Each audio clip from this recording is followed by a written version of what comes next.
निकाले हम लेंगे कैंपर लगी ये आओ कैंपर का तो गाड़ी सामने का है कि गलत है वो टैंक लेने के बाद हम निकाला की मशीन ये मशीन को हम पहला स्टॉक काटा है आप देख सकते हो।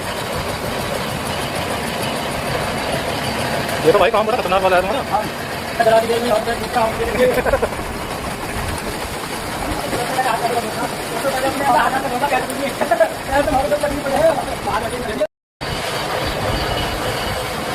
बहुत बढ़िया बहुत बढ़िया। अब हम आपको दिखाते हैं कट कैसे लगाया जाता है।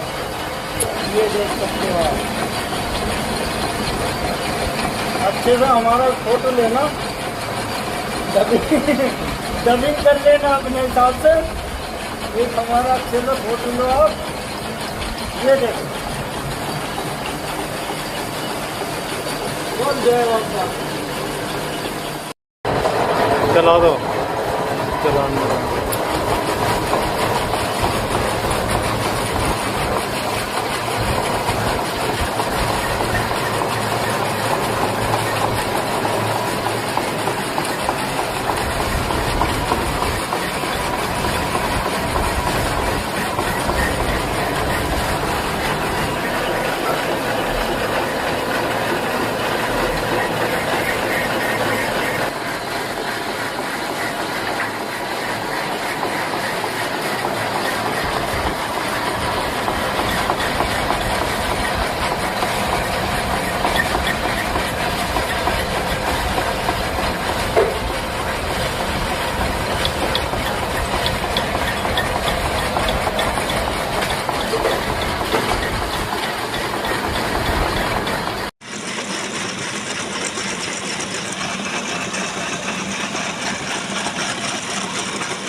हाँ जी